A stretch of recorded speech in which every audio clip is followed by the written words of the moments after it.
Hi guys, Steph here. So today we've got a gorgeous pen for you.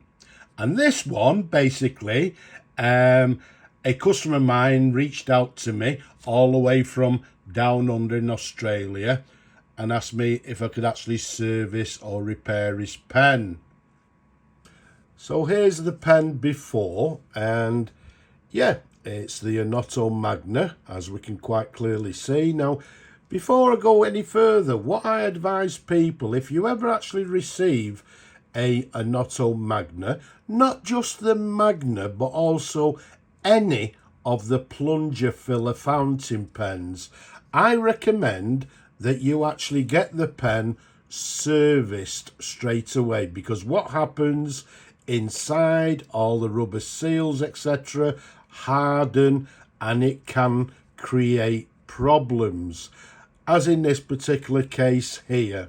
Because when the gentleman sent it to me, he said, Steph, what I tried to do is unscrewed the plunger knob to the end here, and he said, well, I may have turned it too many times, or I don't know, whatever he's actually done. But if it's actually seized inside, it's not recommended. Let's take it, there we go. And that's basically how it's actually come to me. You can see the plunger rod there is actually broken. And what we've got to do is disassembled it, and now we've got to replace it with a new plunger rod. Now, while I'm actually looking at it all, before when he inspected it, this actually looks a little bit different for some reason than I normally see the pen. So I'm going to have to actually look into it and see really what's going on.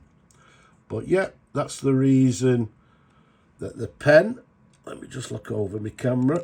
There we go, let's pop it back in. There you go.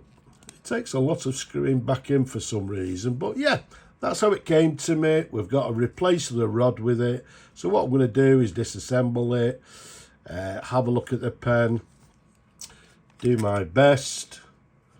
Everything will get cleaned, etc.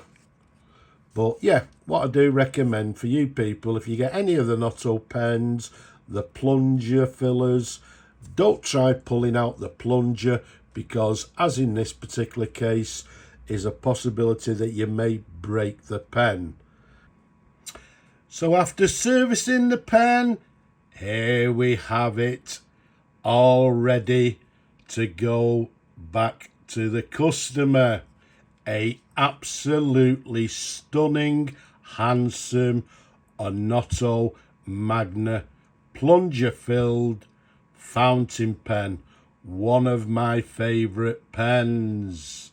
Now this one, the model number is actually 1873. Okay, now they came in numerous different configurations, but because this one's got the 3 cap bands, as you can see there, and it's got the number 7 nib, which we'll show in a moment. As I said, it's the 1873. Now, the Magna pens, for you people that don't know, were introduced, I think, around about 1937. They went through, I believe, to the late 1940s. So I would say this is one of the earlier models around the late 1930s. Let's show you the barrel imprint. There you go, look at that. Nice and clear. Onoto Magna, De La Rue and Company Limited, London. Absolutely lovely. And it's got this engine turn pattern to the pen, as you can see there. We've got the plunger knob, which we'll show in a moment. As we've just mentioned, this model has the 3 cap bands, as you can see there. And then we've got the very recognizable, what I term as the chevron clip, the Onoto Magna chevron clip, as you can see there. And it's got the TDLR, is it, for Thomas De La Rue, to the top of the clip there. And then we've got this stud to the bottom, which sort of complements the blind cap to the bottom, the flat end, as you can see there. The size of this pen from the top of the cap to the bottom of the barrel is 136 millimeters capped. Around the barrel, it's a lovely chunky 13 millimeters in diameter. So as I said, a gorgeous pen. So as you saw before, there was a couple of problems with it. Internally, when I opened it up, there was a couple of problems as well, which hopefully we've sorted out, and it's now ready to go back to Michael down under. So I hope you like your pen, Michael. Okay, so let's undo the cap for you. Let's show you the pen in a few different angles. As I said, these pens, yep, they're actually at the top of the list. One of my favourite fountain pens. We've got the section there, as you can see, above the threads, quite a long section, little ridge towards the nib, and then on these pens, as you can clearly see there, we've got these lovely large nibs. Now the nibs came in two different variants. They came in a number 6 and a number 7, which this one is here, and they also came, as in this particular case, is sort of covered in gold, and they also had a two-tone nib which had what they termed as a platinizing mask. So we've got a solid gold like this, and then the other one which was sort of silver to the top with this platinum mask. You can see the imprint there, Della Rue Onoto, 14 carat, London, and then to the bottom the number 7. Okay, there's a sideways view. Underneath we've got the very recognizable, yeah, it's a ladder feed from that particular period. Everything internally has been thoroughly cleaned, so it's all nice and clean. Now, incidentally, just a little bit of trivia. These particular nibs, you can just see it to the bottom there. They were actually slightly necked down at the bottom of the nibs because the section, as you can see there, is quite short, and these feeds are also quite short as well. So they had a slight neck to the bottom of the nib to fit into the section. And also one thing you may notice, that before the nib, when it came to me and the feed, were not actually, they weren't sort of fitted properly. They were actually a little bit further out, but what I've done, I've actually fitted it correctly now, as you can see quite clearly here. So, a gorgeous, handsome pen with my large hands. These are very comfortable pens to hold and to write with. Okay, now what we'll do, because they've got an interesting filling system on these pens, so what I'll do, let's fill it and do a writing sample. We can clean it after the video, but for you people that don't know, to fill these pens, what we do, we simply unscrew the plunger knob there, pull out the plunger, as you can see, and then we dip the nib into the ink and we press down in one motion like so. So these pens, they fill on the downward stroke only. So let's dip it into the ink, push down. I think you could actually hear that sort of popping sound, the bubbling sound. So let's screw the plunger knob all the way home like so. Let's give the nib a little bit of a wipe. Let's bring on our paper and do a writing sample.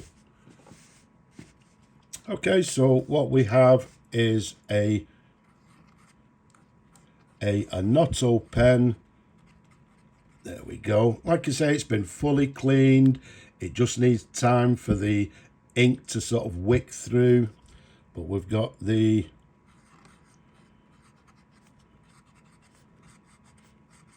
right. So we may have a problem. Well, we don't really have a problem because, again, for you people that don't know, what we've got inside here is an ink shut-off system. And it's a slight cone that sits inside the section that shuts off the ink. So in theory, what we do, once we fill the pen, we unscrew the plunger knob like so, and that can sort of, you can actually work that to your own preference to how much ink you want sort of running through the pen. Okay, so there we have it. So we've got a Onoto Magna, made in London around 1937. This one feels to have a little bit of flex to the nib. So if you look there, we can actually get a little bit of variation in the line. But it's writing very, very nicely. Okay, so as I said, we've got the shut-off valve. Once you finish the writing, you would actually turn this plunger all the way home. That would shut off the ink inside the nib there. And at this point, if I just do, if we just do some doodling for a little while,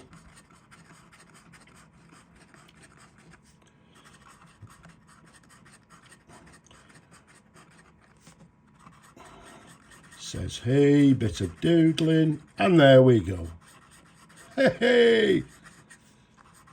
Okay, so we've now got no ink flow because, as I've just said, we've shut off the ink flow inside here. So yes, the system actually works. Okay, so there's a writing sample, writing very nicely indeed. Let's pop that to one side. So what I'll do, in fact, no, I'll do it actually. No, I actually did come prepared. So let's undo the plunger knob. Pop the nib over the ink while I pull out the plunger knob, because occasionally it will extract some ink.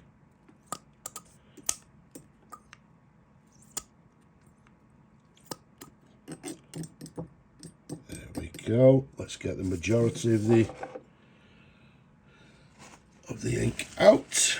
Let's give it a little bit of a wipe, and let's bring on a little bit of water.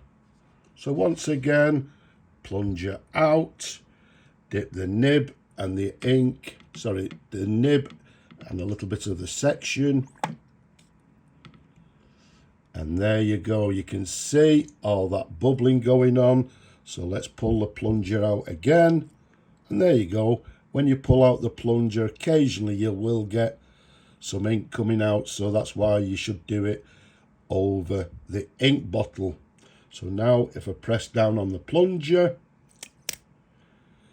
you can quite clearly see, pull out the plunger, dip it in the water, lots of bubbling going on. And again, what you do, as we've done there, you leave it for a few seconds. So I'm going to pull out the plunger again. Okay, that wasn't too bad then. Push down on the plunger, and there again you can see all the, well, in this case, the water coming out. So I'll carry doing that after the video. Make sure it's nice and clean inside, and then we'll get it in the post all the way to Australia. So there we have it, an absolutely gorgeous, handsome Onoto Magna 1873 in this lovely black chased pattern, gold plated trim or gold filled trim, now fully serviced, and as you've just seen, in full working order. So as I said, Michael, I hope you like the pen. I hope you get many hours of enjoyment with it, and I hope you people enjoyed looking at the video as much as I love showing them to you people. Don't forget, leave a comment below. Don't be shy. Give the video a thumbs up. Subscribe to the channel as well if you will. But for now, I'm just going to say Slavo Ukraini from me and this gorgeous pen. Bye-bye for now.